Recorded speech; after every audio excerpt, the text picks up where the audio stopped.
The DC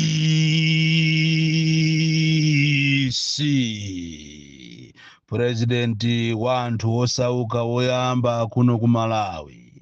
Ndazuka mofoka kwambiri, ndazuka osakhulupirira, ndakhala ndikuwerenga kalata usiku wonsewu pakana mama uno, kalata imene ndili nayo pano a Malawi yochokera kwa Chief of Staff ku State House kumulembera Director of Finance and Administration kumuuza kunena kuti afune asafune achite release ndalama yokwanira 300,000 US dollars imene akufuna kuti a State House yo apase oyimba achinati awiri olongomba azingovina basi.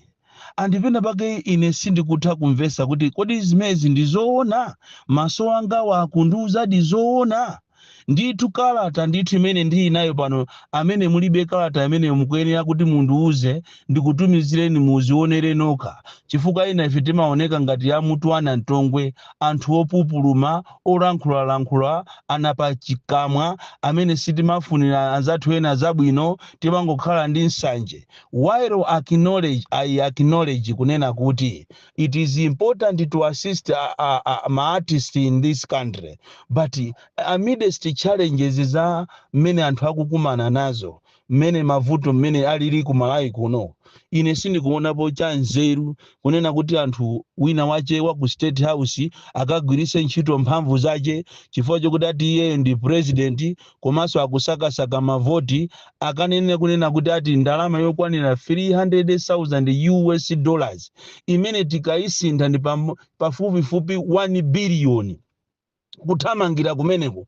ikangoperekedwa kwa awiri olongomba ndi azinzache ati azimba ati nyimbo athandizike ati ma logistics kuchifukwa chokuti akubwera kuzayimba kuno ku Malawi. Sikuti soto kapena akayimba malotu wonse kunena kuti akayimba kumwera, akayimba ku Eastern Region, pakati komanso kumpoto, ayi angoyimba malo amozi anyamule ndalama zimene zizizo zochuluka ndithu 300,000 US dollars.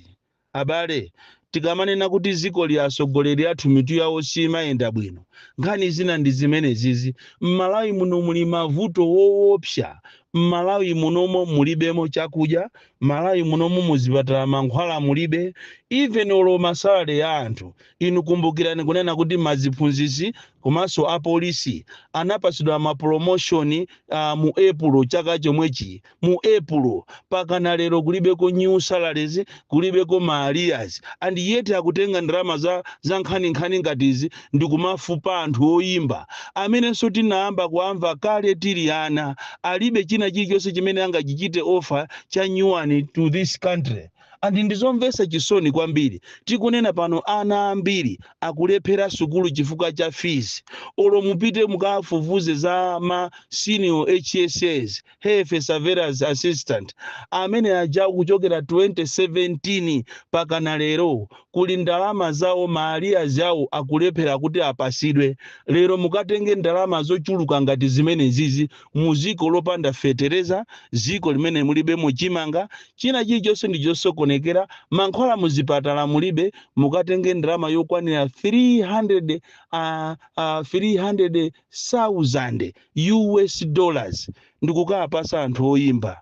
Ifeyo ziko lathu ndilomvesa chisoni kwambiri, ife ndi anthu otembereredwa kwambiri, ziko limene sinimatha kulimvesa kuti kodi asogoleri athu amaganiza motani. Ndamva chisoni, ndagwesa misonzi kuona kunena kuti ndalama za nkhani ngati zimene zizi zikuperekedwa kwa oyimba ati kungothandizidwa ati initiative ya ku State House initiative. Koma abale ziko ili ayi chimaona ndi chipande poomora. Amalawi ziwani ndi zimenezi, Amalawi akufa, ena ku South Africa akuthamangisidwa, akuphedwa muziko la eni, koma akulephera kuchita create jobs kuchita create a conducive environment, kulephera kuti mwina atenge ndalama apite kumene kwakakambirane ndi anzawo kuwauza kuti awa ndi abale athu, awa ndi anthu athu. Even in Mozambique momo amalawi akuzunzika kwambiri. Lero ndithu president Chakwera kukamuuza ndithu ujene chief of staff kumuuza kuti tenga ndalama umuuze director wa finance and administration atenge ndalama zokwanira 300,000 US dollars apasi ajina awiri olongomba. Ayi zikoma kwambiri, mulungu alemekezeke. Lero tikambirana nkhani zikulu kukhuzana ndi Katangale amene akuchitikaso mu maasembule monga amene ndinalankhulira zilo lija. Mu maassemblies mwambiri mukuchitika Katangale, mukuchitika nkhani zosakhala bwino, nkhani zokuba. Lero tipitiriza kuchokera pamene paja. Komanso ndi alirira anthu akuluchenza, anthu akwalolo, anthu akuchitakale, anthu akwambewa, anthu akumulanje baboma ndi madera osiyanasiyana amene sopano akutha folo manzi mezi folo amene wawatu alibe mazi a Southern Region Water Board palibe chimene akupanga kuwathandiza anthu amenewa. Chikhalire nicho opanda manyazi akunkabe na apereka mabiru kwa anthu, kumapereka mabiru apa mwezi, mabiru a current kumapasa anthu atazilipira za mazi eti maziwo kulibeko. Anthu amene wasoti alirira. Koma tisanapite kumeneko nangofuna ndibwereze by public demand zimene tinanena zokhuzana ndi pa 16 September zofunika kuchita matipsi pamene inuyo mukupita kukachonga kapena kukavota president kapena kansala kapena MP amene mukumufuna. Ndi anthu ambiri ayimba mafoni kunena kuti ayi DC bwerezani matipsi tikufuna ife anthu ambiri aziwe. Number 1, mukakavota muja musakatalikire, mukuyenera mukavote komanso mukateteze voti yanu. Iziso zinachitikapo 2019 2020 asapange makani awawa ati chifukwa choti ali mboma iya kuti akayuze polisi kapena amezi kaopseza anthu. Ayi, mukakavota kakhale ni 100 meters muziyang'anira voti yanu chifukwa m'masenta mwambiri muchitika zinthu zoopsa abwera azasokonezemu. Tikunena kuti si aliyense amene mukamuone ati akavale uniform ya polisi ali ndi wa polisi, si aliyense amene mukamuone ati avale uniform ya ame ndi wa ame. Anthu ena oni manjanjawidi atumidwa kuti akasokoneze siku limeneli. Komanso siku limeneli monitor wa zipani zosusa zina chilichonse kandino a DPP, kandino a UTM, kandino a Ford, kandino a PP, chonde osapita kumene kumutalezera. Ayi, komanso osapita kumene ndikumakaja zakudya za inyake mukadya nazo zinthu zosadya mukagona kumeneko. Komanso anthu akasiriza kuvota chonde onesesani kunena kuti musanamizidwe iya kunena kuti aye tiye tidikirire pang'ono. Yambani kuwerenga, ndipo mukawerenga mukaona mafiga zonse jambulani ngati umboni wanu atumizireni akuluakulu anu komanso ponyani pa social media.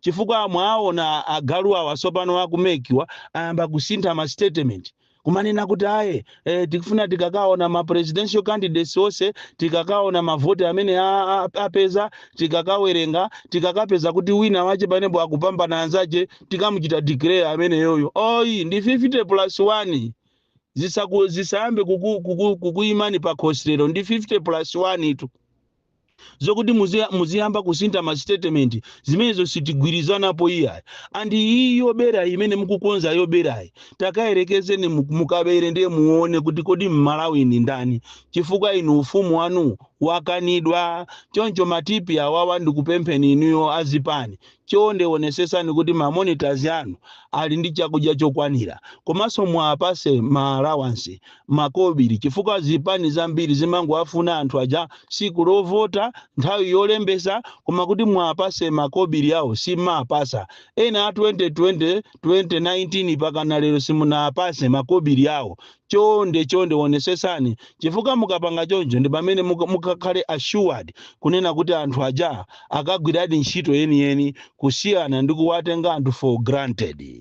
nkhani yoyamba ndiyokhuzana katangale wa m'maassemblies monga mmene tinalengezera dzulo kunena kuti maassemblies ambiri akuba ndalama kwambiri akupanga katangale monga mmene kulili kumulanje komanso kuphalombe kukakhala kuphalombeko ndiyetu contractor wawo ndi mmodzi wa ku Blantyre amenenso makampani amene amapikisana nawo amachita nawo bidiyo ndi a contractayo amangonama akhwa ngati ndi akuluakulu anagwirizana ndi akuluakulu akuphalombeko kugwirizana ngati enawo ni makampani koma ayi onsewo ali makampani ake amalembalemba ma quotation aja ma proposal aja ngumakhala ngati is a different company koma makampani onsewo ali aiyeyo madiru ndalamazo amagawana ndi akuluakulu akuphalombeko. That is why tikufuna kuti ACB ilowererepo ipite kuphalombe ipite kumulanje ipite kutcholo chifukwa nakonso kutcholo kuli mchitidwe wokuba kwambiri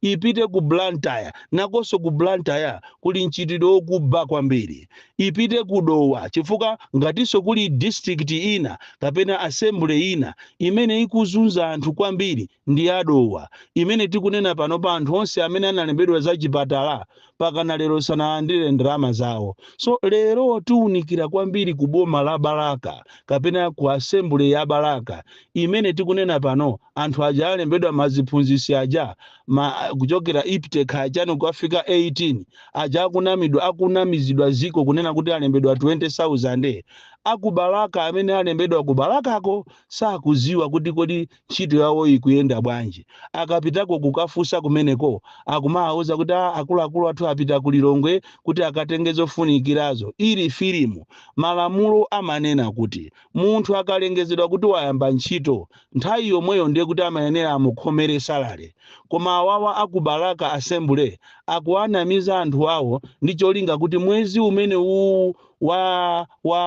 umene watha wa August anthu aja asachite kiremu salale komanso mwezi umene wa September asachite kiremu salale andi ndalama zikabwera kuti kuagawana akuluakulu akumenekoko ndalama zopamanira 300 or 400 million. Izitu ndiye chilungamo chake ndi mmene amajera atu kuteroko anthu akapita kuti akaone maina awo kapena akaone kumene achita posti akumabweza kunena kuti ayi mwina mbwerera chisanu iye muzabwere wiki amawa because if akuopa kuwapasa ma GP1 form ma GP1 forms amene ajawo ma GP1 forms aja andi amene amaonesa kuti munthu akafira ndiye kuti wayamba ntchito nthawi umweyo salary amutani ampase koma kubalaka assembly anthu akuvutika sakuwapasa ma GP1 forms kuti asaine kapena afire ncholinga kuti aziakonzera salary akufuna azapase nthawi ina zikamabwera kuchokera ku Lilongwe akhale kuti ndalamazo iwo chifukwa cha mantha paja palitu anthu ena amantha sangafunse kuti kodi sona ife ntchito tinalembedwa mu August pozafika so August 25 wa September tinaine atilandire salary kodi zikuyenda bwanji akufuna ndalama zimene zijazo azigawane ngati kuli katangale wa katangale ndiye ndikuja kumachedwa kubalaka even olo kuti munthu ukapangise fomu yomweyi ya zamalo ukumalandira ukumawuzidwa kuti upereke ndalama za nkhani kuli katangale woopsa kubalaka andi ACB munayenera kulowerera. Nkhani yathu yachiwiri lero ndiyokhuzana ndi anthu amene akuvutika kwa lolo ku Luchenza Trading Center kwa Chonde uyo chinakanaka chisitu mulanje mission mulanje boma ndi mizi yozungulira kumene kupakana nsewu pita kuphalombe kwa Mbewa. Nkhani ya mazi anthu akuthano 4 months opanda mazi pamulanje paboma ndi madera ena osiyana chifukwa cha mchitidwe wa katangale. Nthawi imeneyo tinkanena ifeyo koma anthu akanena kuti ine ndine wa misala ndine wa chamba ndikuzitengera pamene a Blantyre Water Board amabwera kumulanje kuti azatenge mazi amene aja anakatenga mmwamba ayeti a Southern Region Water Board amatengera mazi yawo pansi zosatira zake awawa Blantyre Water Board akutenga mazi ochuluka akupangisa kuti mazi awa a Southern Region Water Board asatenge mazi, zosatira zake kuli crisis, kulitu anthu kumauzana kunena kuti tiyeni mukatunge mazi, inu pitani ku Chimbuzi mukarowe, winaso akarowe, pakana mtondo uja uzaze, ukazaza ndi akatiremo mazi apa chisime. Ngakhalenso mazi apa chisimewo mukapita madera ngati kulutchenza kwa Lolo, anthu sowano ayamba ayikweza ndowa ija ndi 500 ndowa. Kodi munthu angakwanise kuchokera pa 1 pakana pa sate angakwanise? Andi chodabwisa nchonena kuti amene amatchedwa kuti board chair wawoyo wa Blantyre Water Board kapena wa Southern Region Water Board yo ali amakhala ku bushi kumulanjeko pa mulanje pa boma pali malo ena otchedwa ku bushi, ali konkononolo palibe chimene akupanga. Anthu akayimba mafoni kufusa ku Southern Region Water Board akupezeka kuti angoyankha zinthu zosonyeza kuti anthuwa zawavuta. Andi anthu akumulanje munayenera muchangamuke muzuke chifukwa pa anthu akuvutika kwambiri. Kaye ku polisi ya paboma pamulanje, anthu osaona school for the blind, anthu akuchipatala kuli uve kwambiri. Andiposa cheda pompano kutuluka matenda woopsa kwambiri kumulanje ngati izi simuzitenga seriously. Andi izi tinanena kale kunena kuti inu sizoona kuti anthu aku Blantyre azikanjoya mazi pomwe ainyake akumulanje sakunjoya maziwo. Andi uchisiru umene uliko pakale panopa akuperekabe mabiru. Posachita panali ndi excise anabweresa anthu ochokera ku Chikwawa, ku Nsanje, ku Chirazulu kumadula mazi kumulanje kujako, even uli ndi 500 kwacha amakudulira mazi, andi yeti maziwo sakutuluka pakana leroli. So ndikupempheni inu anthu akumulanje, tikamakuuza nthawi ija tinkanena ija sinje wati nkanena udathirira musizi ndi nkanena ine kunena kuti inu anthu awa musalole kuti tisalole kuti atenge mazi lero tumazi kumulanje kulibe. Alese akuvutika. Inu mukaona ngati ndiza kwathu kwa ine kunthochi, koma ayi mazi tikana amwa sife akunthochi yayi timenaeni akuti tizimwa tonse lero kwazivuta kumulanje. Andi nkhani ina imene yavutisa mazi kumulanje ndi nkhani yodula mitengo, wanting cutting down of trees carelessly. Anthu aononga phiri la mulanje lija kuliwononga phiri limene lijalo, andingakhale ati kuli MMCT anthu okuba okhaokha aononga phiri lijalo. Even the flora and fauna is no longer there. Mitengo ya sida inathaitha kuononga anthu andale amene wawa IMCP ali kumene koko kumadula mitengo aononga phiri limeneli. Ndizo satira zake ndi izi, mwaona mazi kulibe, tinkanena mukati ndine wachamba, mukati ndine wa misala, nimafuna ndizioneka wamata waujene ozindikira koma ndine kape. Lero maziona ndizi mulanje kulibe mazi, kutsholo kulibe mazi, kulutchenza kulibe mazi, kwa Nkando kulibe mazi, kuna ujene kwa Mbewa kulibe mazi, kulimbuli nde anazolowera amangomwa zisime bazi. Uchisiru weni tizivutika muziko latu yete anthu ena acha kupindula. Boni Kalindo Tadisi mwana woopsa kwambiri, the most deadly and dangerous child from Njeza Village, TA Mabuka, box 76, Mulanje, Malawi. Kwa masiku ilira pa 16 ili ndikuta wina aja ndikuta kumuona wina aja sakufikako, ndikuoneka ngati mawa wina aja osafikako zitamuthina pa khosi. Zikakuoneka ngati ndikutali. Ali nyodo from Njeza Village, TA Mabuka, box 76, Mulanje, Malawi, Southern Africa.